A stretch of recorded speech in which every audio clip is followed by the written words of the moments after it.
TV সারা বিশ্বে বাংলাদেশ। আসসালামু আলাইকুম। ওয়ালাইকুম আসসালাম। কি নাম আপনার? আমার নাম মজনু হাসান মাহিন। বাড়ি কোথায় আপনার? নরসিংদী। কি করেন? এমনিতে কিছু করি না আরকি। পূর্বে কি করতেন? পূর্বে সৌদি আরব ছিলাম ৩ বছর। সৌদি আরবে আর কে থাকে? আপনার কার আত্মীয়-স্বজন থাকে এখানে? আমার ভাই আছে, কাকারা আছে। ৩ বছর যে ছিলেন ওখানে কি কাজ করছেন? কোম্পানিতে জব করতাম এই এমনের হসপিটালে। কেমন বেতন ছিল? ছিল আলহামদুলিল্লাহ ভালোই। সুযোগ সুবিধা কেমন ছিল? আলহামদুলিল্লাহ। এখন কোন দেশে যাচ্ছেন? এখন দুবাই। দুবাই যাচ্ছেন কার মাধ্যমে? আমার মামা আছে ওইখানে মাধ্যমিক কেমন খরচ করবে এখন? পড়বে ৩ থেকে ৪ লাখের মতো।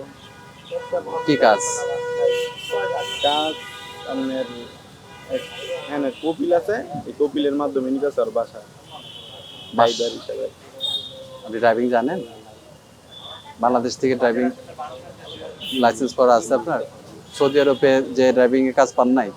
না ওইখানে করি নাই, ওই সময় লাইসেন্স ছিল না, নতুন আইসা করছি। পরিবারে কে কে থাকে আপনার? পরিবারে আব্বু আম্মু দাদা দিদা ছোট 4 ভাই। তাহলে আপনারা 5 ভাই আর 4 ভাই কি করে? ওরা পড়াশোনা করে। কে কিসে পড়ে? আমার ছোট ওই পরে 10-এ, ওর ছোট ওইটা পরে 8-এ, আরেকটা পরে 6-এ, আর ছোটটা 3-তে। আপনার পড়াশোনা কোন পর্যন্ত? আমার নিউ 9। তারপর আর পড়াশোনা করেননি? তারপরে পড়াশোনা করি। পরে পরিবারে হাল ধরছেন? পরিবার সবাই খুশি তো এখন আপনার ইনকামে? তো এখন চিন্তা ভাবনা কি এই ভাইদের জন্য, কি পরিকল্পনা আপনার ভবিষ্যতের জন্য? ভাইদেরকে অনেক দূর আগায় নেওয়ার জন্যই আমার বড় একটা স্বপ্ন আছে, আল্লাহ যেন তা পূরণ করে। বাবা কি করেন আপনার? বাবা একজন ব্যবসায়ী, কিসের ব্যবসা করেন? মাছের ব্যবসায়ী। হঠাৎ করে বিদেশ যাওয়ার চিন্তা ভাবনা কিভাবে আসলো আপনার মনে? বিদেশ মামা বলতেছে, আমারও ইচ্ছে ছিল আবার যাবো বিদেশ যাওয়ার। না, প্রথমে যে সৌদি আরব গেলেন, জি। হঠাৎ করে তো সৌদি আরবের চিন্তা ভাবনা আসলো? ওই সময় হাবেগে চলে গেছি, ওই সময় বুঝলেন, ছোট ছিলাম ওই সময় গেছি। আব্বু আম্মু না করছে ওই সময় যাওয়ার জন্য, তবু চলে গেছে। এখন এই যে অনেকে ইউরোপ দেশে যাওয়ার চিন্তা ভাবনা করতেছে, বিভিন্নভাবে যাচ্ছে। আমারও চিন্তা আছে যদি দুবাই থেকে করা যায়, দুবাই থেকে নাকি অনেকই সহজ অ্যাপ্লাই করাটা। বাংলাদেশ থেকে তো আর অনেক বড় বড় মানুষই বইরা রয়েছে, যাইতে পারতেছে না। তো আমি যদি ওইখান থেকে পারি ইনশাল্লাহ যাবো। এই যে সৌদি আরবে ছিলেন, টাকা পাঠাচ্ছেন কিভাবে টাকা দেশে? ব্যাংকের মাধ্যমে পাঠাইছি। এই যে সৌদি আরবে যে প্রথমে গেছেন, যে টাকা খরচগুলো হয়েছিল, এই টাকাগুলো কিভাবে ব্যবস্থা করছেন? আমার মামা আছে, ওরা দিছে, আব্বুর ছিল ক্যাশ, পরে এর মাধ্যমে হয়েছে। তো এখন এই যে আবার যাচ্ছেন, তো অনেক টাকা খরচ হচ্ছে, তাই না?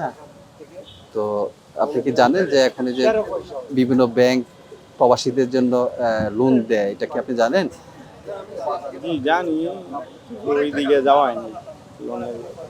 এখন তো সরকার সুযোগ দিচ্ছে প্রবাসীদের জন্য। জি শুনছি, কিন্তু আমরা ওই দিকে যাই নাই লোনের জন্য, যাওয়া হয়নি। যদি কোনো সময় বিপদে পড়ি পরবর্তী চেষ্টা করবো যাওয়ার জন্য। ধন্যবাদ আপনাকে প্রবাসী টিভিকে সময় দেওয়ার জন্য। Thank you. সালাম। দেশ বিদেশ থেকে প্রবাসী ভাই বোনেরা যারা দেখছেন, আমি এই মুহূর্তে আছি গুলশান 2-এ ইউনাইটেড আরব আমিরাত ভিসা সার্ভিস সেন্টারের পাশে।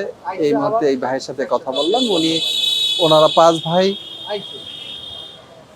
উনি ক্লাস 9 পর্যন্ত পরে আর পড়াশোনা এগোতে পারে নাই, পরিবারের হাল ধরেছে। উনি এখন দুবাই যাচ্ছে। এর পূর্বে উনি সৌদি আরব ছিল।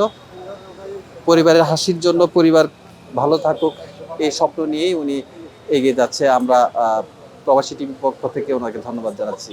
মোহাম্মদ মজিদ ইসলাম হীরা, প্রবাসী টিভি, গুলশান 1।